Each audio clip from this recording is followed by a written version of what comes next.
दोस्तों जय हिंद। स्वागत है आप सभी का study with M S P P channel पर। दोस्तों ये जो पॉलिटी वाली सीरीज़ चला रहा था मैं, top 50 P Y Q series, ठीक है, ये उसका 8वां वीडियो है। ठीक है, आप इसके जो पिछले वाले जो वीडियोज़ हैं 7 वीडियोज़ वो देख लीजिएगा। बहुत महत्वपूर्ण महत्वपूर्ण पी वाई क्यूज़ मैंने करवाए हैं और आप इनको देखिए, आपका टॉपिक भी कवर होगा। ये फंडामेंटल जो राइट्स हैं उनसे रिलेटेड है ये। ठीक है, टॉप 50 में इसके पहले ये फंडामेंटल राइट का ये दूसरा है, मतलब 50 पहले करवा चुका हूँ, 50 अभी करवाऊंगा। ठीक है, तो आप इसको देखिए, बहुत महत्वपूर्ण है। लाइक कीजिएगा, शेयर कीजिएगा। आप लोग लाइक नहीं करते, प्लीज़ लाइक कर दीजिए और वीडियो को लास्ट तक जरूर देखिएगा। बहुत महत्वपूर्ण महत्वपूर्ण है। यहाँ से प्रश्न, ये जो जितने भी प्रश्न हैं वो पी वाई क्यू हैं, तो इसका मतलब वो आए हुए हैं कहीं ना कहीं, किसी न किसी परीक्षा में पूछे गए हैं और आगे आने वाले जो जितनी भी परीक्षाएं हैं उनमें भी ये संभावनाएं हैं कि ये आपको देखने को मिलें प्रश्न।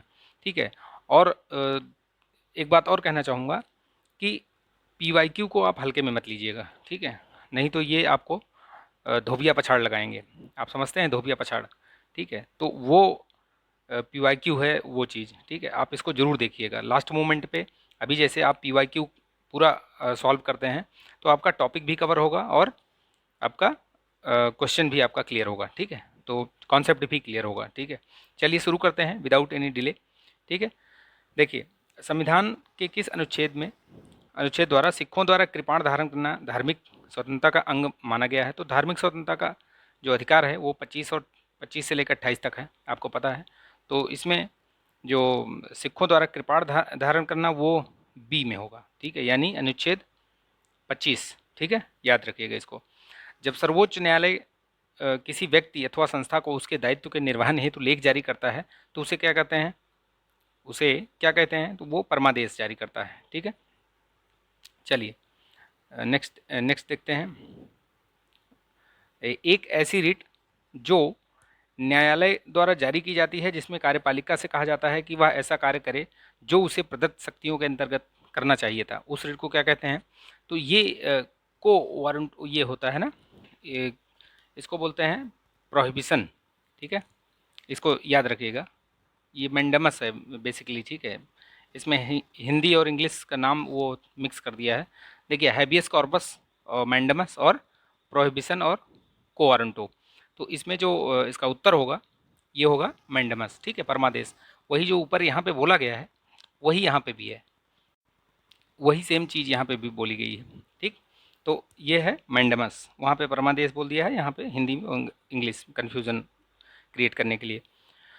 ठीक है, तो निम्नलिखित में से किसने उच्च मामले में उच्च न्यायालय और उच्चतम न्यायालय दोनों की अधिकारिता में आते हैं? ठीक है, दोनों की अधिकारिता में कौन से आते हैं? तो मूल अधिकारों का संरक्षण, ये दोनों की अधिकारिता में आते हैं। ठीक, निम्नलिखित में से कौन सी एक याचिका अधीनस्थ न्यायालयों की कार्यपद्धति का परीक्षण करती है? तो जो कार्य पद्धति है उसका जो परीक्षण करती हैं वो कौन सा? उत्प्रेषण। ये जो अधीनस्थ न्यायालय हैं उनके लिए उत्प्रेषण और निषेध, ये जो हैं वो जो अधीनस्थ न्यायालय हैं उन्हीं के लिए जारी की जाती हैं, याद रखिएगा। याचिका अधीनस्थ न्यायालयों की कार्यपद्धति का परीक्षण करती हैं उत्प्रेषण के द्वारा। एक उच्च अधिकार प्राप्त न्यायालय द्वारा उत्प्रेषण रिट जारी की जाती है तो किस, उसमें दिया गया है कि किसके लिए जारी की जाती है? तो एक अधीनस्थ न्यायालय को कि वह पुनरीक्षण रिव्यू हेतु मामले के विशेष की कार्यवाही का अभिलेख उन्हें हस्तांतरित कर दे, तो ये उत्प्रेषण होता है। ठीक है, वही चीज़ बताया गया है उसमें, उसको डिटेल कर दिया गया थोड़ा, जो पिछला वाला क्वेश्चन था। देखिए, निम्नलिखित में से कौन सी एक रिट न्यायालय में कार्यवाही लंबित होने की दशा में लागू की जाती है? तो कौन सी है वो है प्रोहिबिशन। ठीक है, प्रतिषेध, याद रखिएगा इसको। ठीक, निम्नलिखित में से कौन सा युग्म सही सुमेलित नहीं है? तो इसमें देखिए, कानून के समक्ष समानता नागरिकों और गैर नागरिकों को प्राप्त है, एग्जैक्टली ये सही है। ठीक है, तो देखिए नेक्स्ट, इसमें राज्य के नाम में परिवर्तन, तो ये राज्य विधानसभा की शक्ति, राज्य विधानसभा की शक्ति नहीं है और यही इसका जो है ये करेक्ट आंसर होगा, क्योंकि राज्यों के नाम में परिवर्तन सिर्फ संसद को अधिकार दिया गया है, ना कि राज्य की विधानसभाओं को। ठीक है, नहीं तो ऐसे तो कोई भी चेंज कर लेगा अपना नाम। भारतीय संविधान में अस्पृश्यता उन्मूलन से संबंधित अनुच्छेद कौन सा है? तो अनुच्छेद 17। ठीक है, याद रखिएगा। 15 जो है ये, 14 से लेकर के 18 तक ये समानता समता का अधिकार। ठीक, और 16 से इसमें वही दिया हुआ है, वो 14 से 18 के बीच में ही आ जाएगा, लेकिन बेसिकली ये अलग अलग चीज़ों के लिए दिया गया है। ठीक है। 14th में समता का अधिकार है। ठीक है। और 15 में जो RRCP है, जाति धर्म और इस मूल वंश, इस सब के आधार पे भेद नहीं कर सकते आप, उसका दिया गया है। 16 में ये है कि आपको नौकरी में और इन सब में मतलब भेद नहीं किया जाएगा। 17 में ये अस्पृश्यता जो है इसका उन्मूलन, और 18 में उपाधियों का अंत। ठीक है। तो इस तरीके से ये सारे हैं। संपत्ति के मौलिक अधिकार को कब समाप्त किया गया था? तो ये 1978 के 44वें संविधान संशोधन के द्वारा। ठीक है, याद रखिएगा। Answer A. बंधुआ मजदूर उन्मूलन, ये अधिनियम जो है संसद द्वारा कब पारित किया गया था? तो ये 1976 में पारित किया गया था। भारतीय संविधान में जैसा निहित है कि निम्न में से कौन सा समानता के मौलिक अधिकार में सम्मिलित नहीं है? तो क्या समानता के अधिकार में कानून के समक्ष समता सम्मिलित है? उसमें अवसर की समानता भी है, जो अवसर की समानता अनुच्छेद 16 है। ठीक है। आर्थिक समानता, ये आर्थिक समानता है जो उसमें सम्मिलित नहीं है। सामाजिक समानता इसमें बोला गया है इसमें। ठीक है। तो ये जो आर्थिक समानता है ये नहीं है इसमें। ठीक है, बाकी है, यानी कि इसका जो आंसर होगा वो होगा डी। ठीक है। भारतीय संविधान का कौन सा अनुच्छेद व्यक्ति के विदेश यात्रा के अधिकार को संरक्षण प्रदान करता है? तो वो है अनुच्छेद 21। ठीक है। भारतीय संविधान के अनुच्छेद 13 का मुख्य उद्देश्य निम्नलिखित में से किसके संदर्भ में संविधान की सर्वोच्चता सुनिश्चित करता है? ठीक है, क्या है वो अनुच्छेद 13 के हिसाब से? तो वो इसमें जो दिया गया है वो मौलिक अधिकार में ही दिया गया है। ठीक है, उसी के बारे में है ये।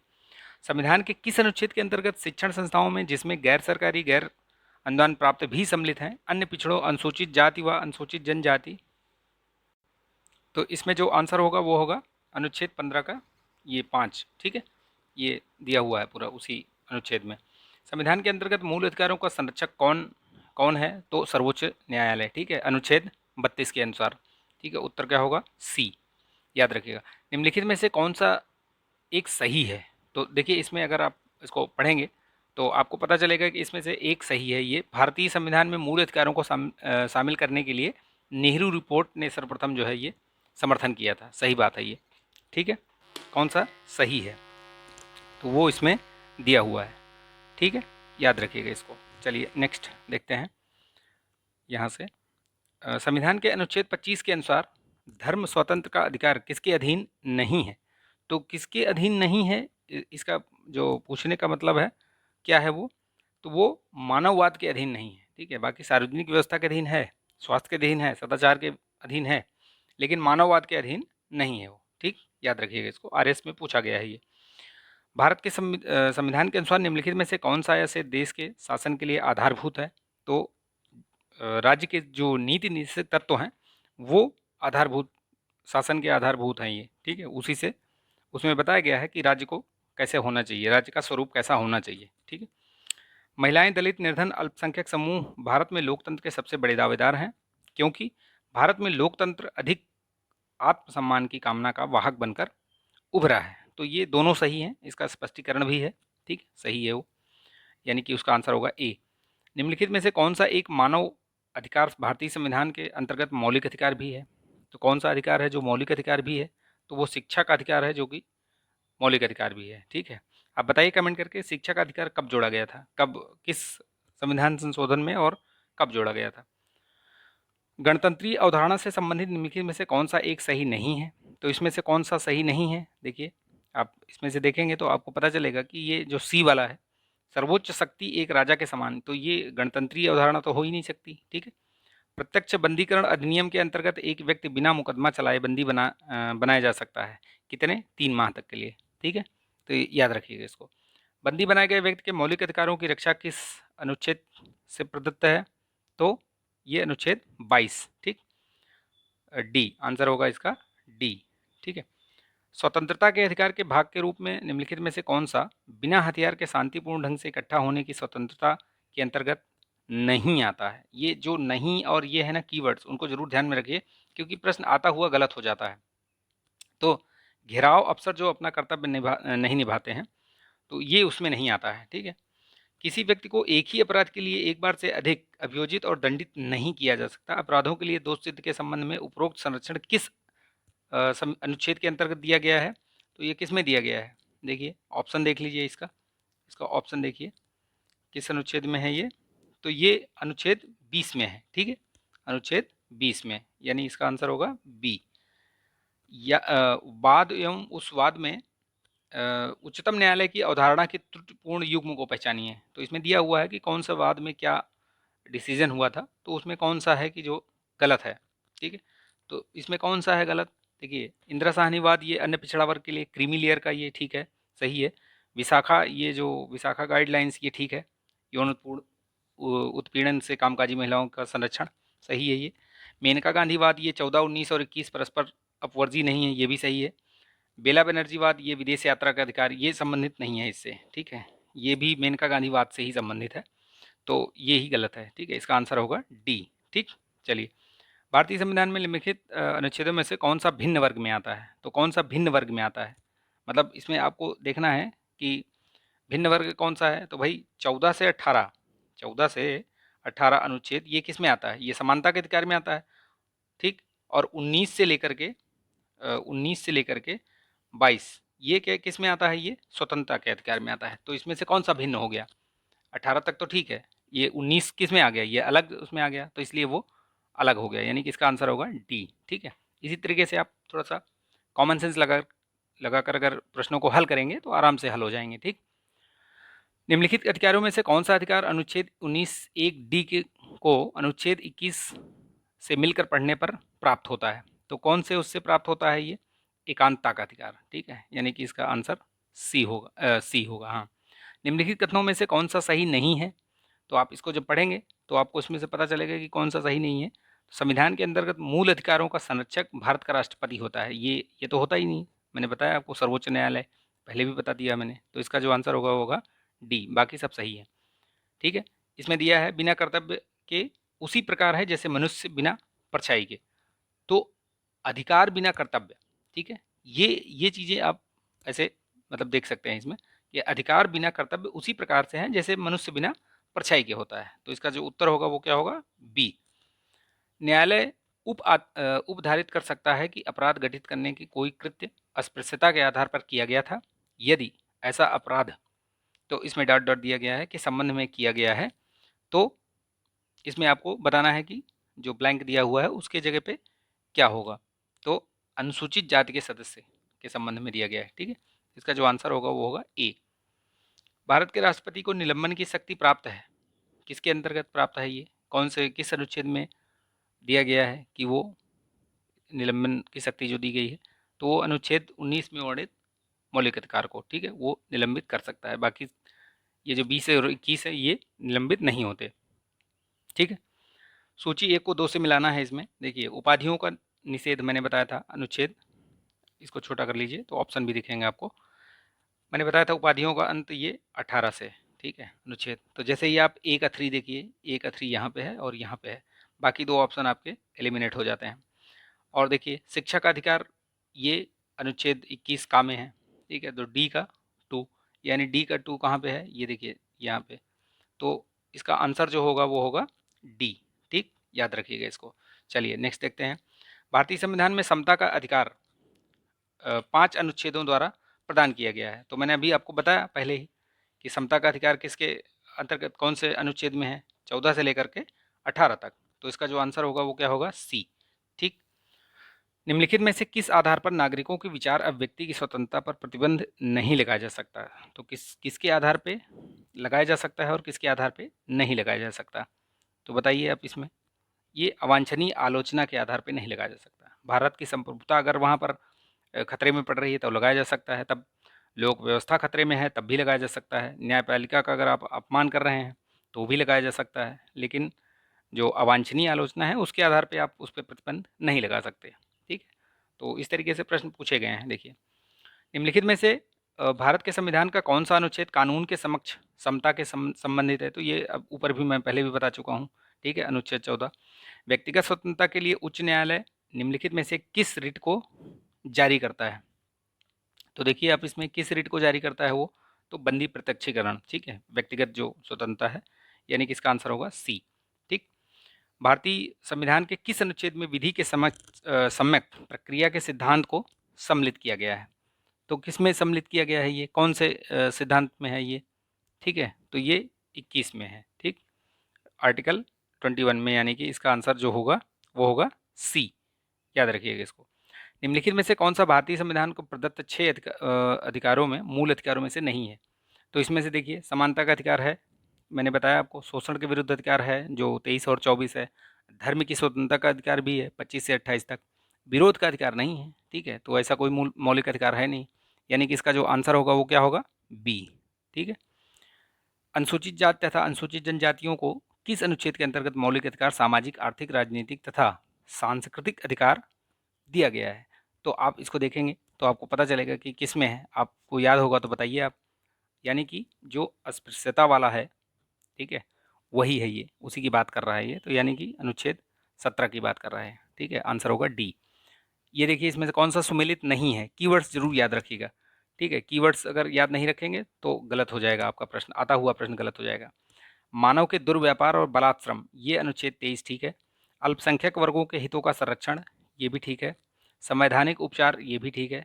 शिक्षण संस्थाओं की स्थापना एवं प्रशासन करने का अधिकार, ये गलत है, 30 में है ये। ठीक है, आर्टिकल 30 में है ये, यानी जो इसका आंसर होगा होगा डी। ठीक। भारत में नागरिकों के मौलिक अधिकारों के संशोधन कौन कर सकता है? तो कौन कर सकता है? संसद ही कर सकती है, और कौन करेगा? उसी को सिर्फ पावर दी जाती है, पावर है उसी को। ठीक। निम्नलिखित कथनों पर विचार कीजिए।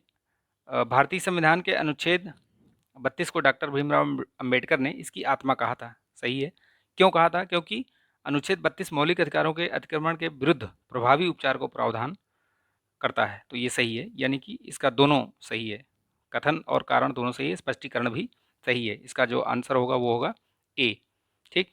भारतीय संविधान में न्यायिक पुनरावलोकन, तो ये जो न्यायिक पुनरावलोकन है वो किसके आधार पे है, किस चीज़ के है? पढ़िए आप ऑप्शन देखिए।